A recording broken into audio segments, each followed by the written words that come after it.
émission L'actu du jour. Aujourd'hui, notre sujet est la cigarette électronique, un sujet d'actualité qui fait polémique ces temps-ci. Nous aborderons ce thème sous 3 angles.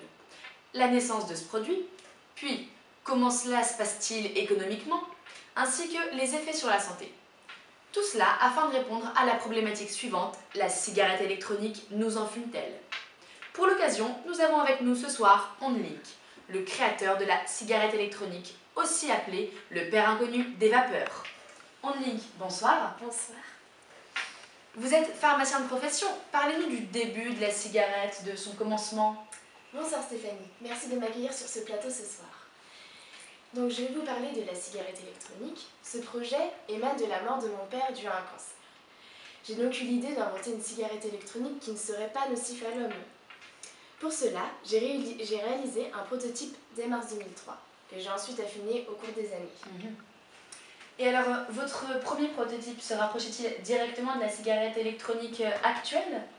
Ah, non, pas exactement. C'est-à-dire que mon premier modèle, pour le faire fonctionner, il fallait appuyer sur un interrupteur qui était relié à une carte mère de la taille d'un portefeuille, avec plein de circuits multicolores greffés dessus. Ah, je vois.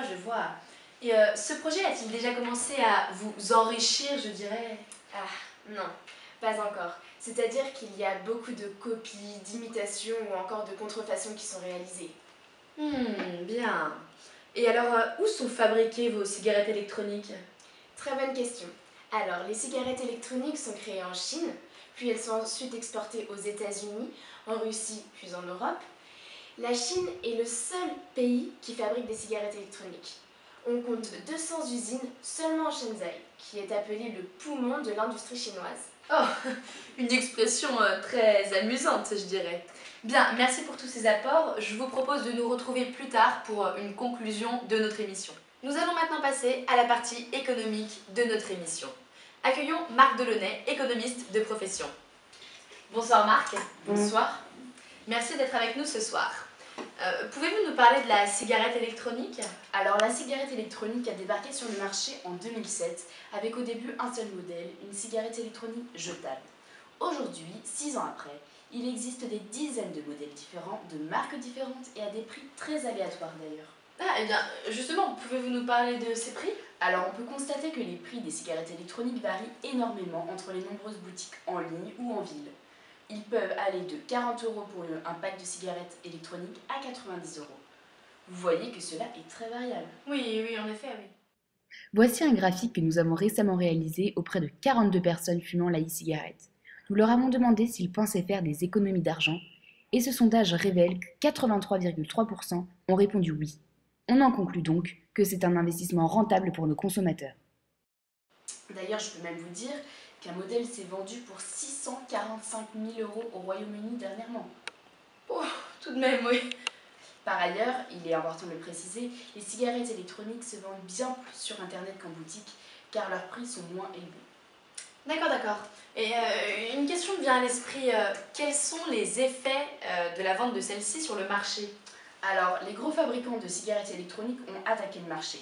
Le business de celle-ci s'est donc envolé à partir de 2008. A l'inverse de la cigarette traditionnelle, ils ont une politique commerciale au niveau du packaging qui ne freine pas la vente. C'est-à-dire qu'il n'y a pas de mise en garde directement illustrée sur le paquet, telle, pour illustrer, les fumées tues ou les images choquantes sur les paquets de tabac. Voilà. Donc ce nouvel engin attaque fortement les ventes de tabac qui ont baissé de 8% depuis le début de l'année. Il est prévu même dans une note de recherche datant du mois d'août que les ventes de cigarettes pourraient dépasser celles des cigarettes traditionnelles d'ici 10 ans. Ah oui, tout de même, oui. Et alors je suppose qu'il y a sûrement une certaine concurrence dans ce marché actuellement florissant, non? Oui, effectivement, une grande concurrence s'installe entre les cigarettes traditionnelles et électroniques. Par exemple, Marlboro s'apprête à sortir sa propre marque de cigarettes électroniques. Et il est important de préciser qu'il y a aussi une concurrence entre les marques de cigarettes électroniques elles-mêmes en fait. Ah, étonnant. Voilà. Bien. Et alors, est-ce que cela est un investissement rentable pour les fumeurs de cigarettes traditionnelles de passer à la cigarette électronique? Et bien justement oui, c'est vraiment un investissement très rentable pour nos consommateurs. Alors pour un exemple, je peux vous dire, un fumeur qui fume, allez, disons 10 cigarettes par jour, Il payera 1058 € en un an. Mhm. Or, un vapoteur, le total pour une première année comprenant le pack d'e-cigarettes, l'atomiseur que l'on change à peu près une fois par mois Mhm. et le ravitaillement en e-liquide reviendrait à 331 €. Mhm. Donc, en conclusion, en un an, vous économiseriez au minimum 700 €. Ah oui, tout de même. Donc C'est oui, pas négligeable. cela devient très intéressant à ce stade en effet. Marc Delaunay, je vous propose de nous retrouver tout à l'heure pour une conclusion de ce journal. En effet, 1,5 million de Français ont été séduits par ce petit engin à combustion. Nous allons maintenant accueillir Stéphanie Bonneton. Stéphanie, bonsoir. Bonsoir. Je vous en prie. Vous êtes médecin tabacologue. Alors, pouvez-vous nous dire ce que contiennent précisément les e-liquides dont on a parlé précédemment? Oui, bien sûr. Alors les e-liquides sont composés d'eau, d'arômes, de glycérine végétale et de propylène glycol, qui produisent de la vapeur qui ressemble énormément à de la fumée, mais qui n'en est pas. Bien. Alors, vous m'avez dit de glycérine et de propylène glycol. Oui. Mais alors, qu'est-ce que c'est au juste que ces deux composants? Alors ces deux éléments sont des additifs alimentaires. La glycérine est un composant de glycérol, autrement dit de la graisse animale et d'huile. Elle ne présente aucun risque pour la santé lorsqu'elle est utilisée dans des proportions raisonnables. Cependant, passé la dose journalière autorisée, ce composant comporte des risques, comme certains maux de tête ou encore des problèmes intestinaux. Bien. Et alors, pour ce qui est du propylène glycol? Oui, alors le propylène glycol, lui, est utilisé dans les aérosols contre l'asthme ou encore dans des machines de spectacle car il crée de la vapeur ou des brumes artificiels. Pour finir, les composants des liquides sont donc tous présents dans les aliments vendus en grande surface et dans des médicaments vendus en pharmacie et prescrits par des médecins. Ah oui, donc d'après ce que vous nous dites là, les médecins acceptent donc ces composants. Mais alors, qu'est-ce qui crée une telle polémique? Eh bien, selon certains spécialistes, il y aurait quelques dangers potentiels dus à la combinaison de ces deux composants. Nous n'avons pas d'études fondées, mais ce qui est certain, c'est que la nicotine est un réel risque. C'est une substance psychoactive, c'est-à-dire qu'elle réagit sur le cerveau.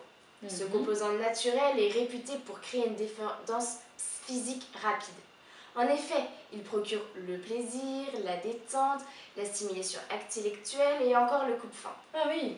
Mais il ne faut pas oublier qu'il affecte le système respiratoire et le système cardiovasculaire.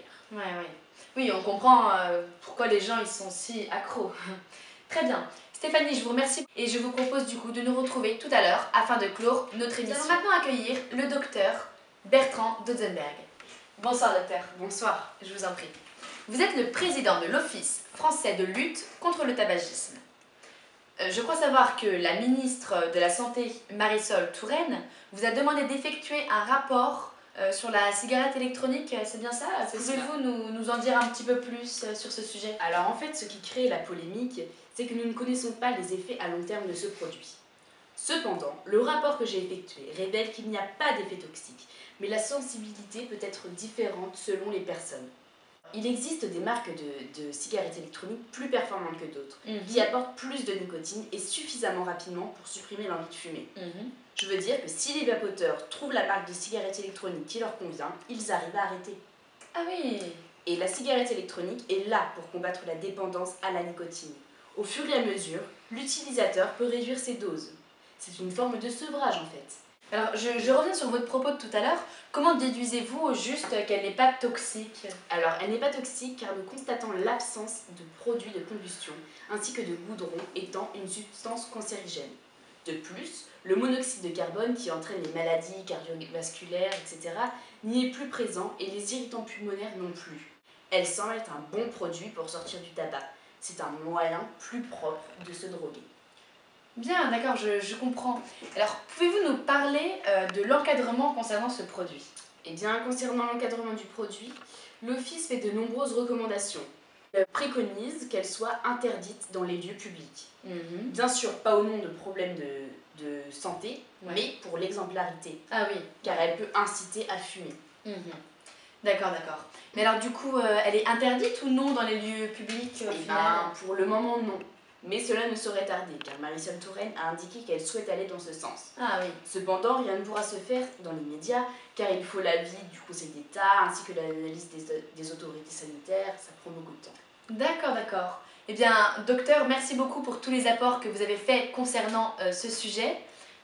Et je vous propose de vous retrouver dans quelques instants pour la conclusion. Pour clore notre émission, je vous propose de retrouver Marc Delaunay et OnLink. Merci à vous. Donc, comme je le disais, avant de mettre fin à ce débat, nous souhaiterions connaître votre avis à propos de la question posée en début d'émission, la cigarette électronique nous en fume-t-elle? Alors pour conclure, je suis fière de cette invention. Je suis fière d'avoir guéri certaines personnes de leur dépendance à la nicotine et d'avoir sûrement sauvé des vies. Bravo, merci beaucoup OnLink. Marc, je vous en prie. Alors moi, je dirais que le seul inconvénient que je note pour la e-cigarette est d'un point de vue économique. On observe que beaucoup d'entrepreneurs se lancent sur ce marché qui paraît florissant, Oui. mais on s'aperçoit que de nombreuses boutiques dans les villes ferment. Cela s'explique par le prix des packs qui sont vendus moins cher sur internet qu'en boutique. Les consommateurs passent donc par les sites internet pour acheter leurs biens, ce qui restreint énormément le nombre d'actifs dans le milieu. De plus, ce graphique nous apprend que seulement 23,8% des fumeurs arrivent à arrêter, tandis que 76,2% n'arrivent pas à décrocher de cette drogue malgré ce produit révolutionnaire. Je ne pense donc pas que ce soit un bon moyen pour arrêter de fumer. Bien, merci beaucoup de nous avoir donné votre avis et bonne continuation à vous deux. Afin de clore notre émission, nous accueillons à nouveau nos deux spécialistes, Stéphanie Bonneton, notre tabacologue, ainsi que le docteur Dotzenberg. Je vous en prie. Je vous laisse donc la parole pour transmettre à nos téléspectateurs votre avis sur le sujet d'aujourd'hui. Alors pour conclure, je ne pense pas qu'autoriser un produit dont les effets à long terme n'ont pas encore été testés soit concevable. Je comprends totalement votre point de vue. Docteur Dotzenberg, voulez-vous réagir? Eh bien moi, si je devais conclure mon intervention, je dirais qu'avec la cigarette électronique, le risque existe, soit, mais il est infiniment moindre en comparaison avec le tabac. Le fait de passer de la cigarette dite traditionnelle à la cigarette électronique est moins risqué et évidemment moins dangereux, car les molécules présentes dans la cigarette traditionnelle, pouvant être cancérigènes, ne s'y trouvent plus. Je vous remercie à tous les deux pour vos avis qui nous ont été très précieux à propos de ce sujet et retrouvons-nous demain matin pour débattre sur un nouveau sujet. Merci, à demain.